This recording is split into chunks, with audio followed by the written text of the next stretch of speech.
ఇప్పటికి మారుతున్నారు. జై శ్రీరామ్ అండి. మనం ఇప్పుడు మొన్న వచ్చాం కదా, లాస్ట్ టైం ఆంజనేయ స్వామి విగ్రహం పెట్టాలనుకుంటున్నారు సీతమ్మ గారు అని చెప్పి వాళ్ళ ఇంటికి వచ్చాము. వాళ్ళ ఇల్లు అనమాట. ఆవిడ కొన్న రామభక్తిని, మన సనాతన ధర్మాన్ని ఏ స్థాయిలో పూజ చేసుకుంటుంటారో వాళ్ళ ఇల్లు నేరుగా చూడొచ్చు.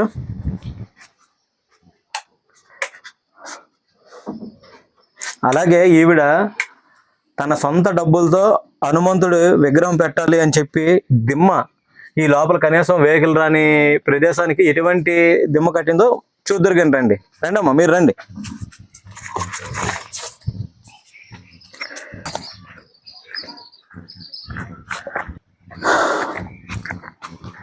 హనుమంతుడు విగ్రహం పెట్టాలని చెప్పి ఈవిడ సొంత డబ్బులతోనే ఈ దిమ్మ కట్టుకోవడం జరిగింది.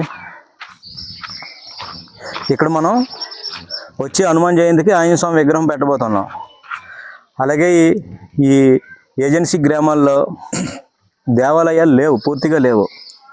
ఇక్కడికి మొన్న మేము కిందటి వారం వచ్చాం. ఈ మధ్యలోనే మరో 4 పాస్టర్లు వచ్చి పిల్లలకి ఏవేవో చెప్పారంట. ఇటువైపు రాకండి అని చెప్తే వెళ్ళిపోయారంట. మనమే ఈ ఏరియాలో చిన్నదో పెద్దదో హనుమంతుడో లేదా అమ్మవారు ఏదో ఒకటి చిన్న విగ్రహం చిన్నది కట్టుకుంటే వీళ్ళు అన్య మతస్థులు ఎవరైనా ఇక్కడికి వచ్చి ఏమైనా ఆశ చూపించినా వెళ్ళకుండా అవి పూజించుకొని ఉంటారు. ఆ ఉద్దేశంతోనే సీతమ్మ గారు కూడా ఇక్కడ హనుమంతుడే కరెక్ట్ అని చెప్పి ఆంజనేయ స్వామి విగ్రహం పెడదామని డిసైడ్ అయ్యారు, పెట్టాలనుకుంటున్నారు. మనం అందరం సహకరిస్తే ఇక్కడ విగ్రహం అనేది రేపు హనుమాన్ జయంతికి పెట్టడం జరుగుతుంది.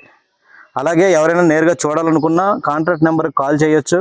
మీరైనా సాయం చేయాలనుకున్నా సరే ఫోన్ చేయొచ్చు. లేదు నేరుగా వచ్చి మేము చూస్తామంటే మాతో రావచ్చు. సీతమ్మ గారికి మనం అందరం సపోర్ట్ చేయాలి. ఇక్కడ హనుమంతుడి విగ్రహం కట్టాలి. నెక్స్ట్ ఇప్పుడు 2 గ్రామాలు ఈ కొండల మీద 2 గ్రామాలు పర్యటించాం. కిందటి వారం ఒక గ్రామం చూపించాం. ఇప్పుడు మా టైం లేక ఆ గ్రామం వెళ్ళలేదు. నెక్స్ట్ మిగిలిన 2 గ్రామాలు కూడా ఇప్పుడు వెళ్తాం. నెక్స్ట్ విగ్రహం పెట్టేటప్పుడే మళ్ళీ మేము సీతమ్మ గారిని ఈ హనుమంతుడి విగ్రహంతోనే మళ్ళీ మేము ఇక్కడ కనిపిస్తాం. ఆ విగ్రహం పెడతామని చెప్పాం కదా, అసలు దిమ్మ ఏంటి, ఆ పొజిషన్ ఏంటంటే చూపించడం కోసం మీకు తెలియజేస్తున్నాం. జై శ్రీరామ్. జై శ్రీరామ్. భారత్ మాతాకి జై. భారత్ మాతాకి జై.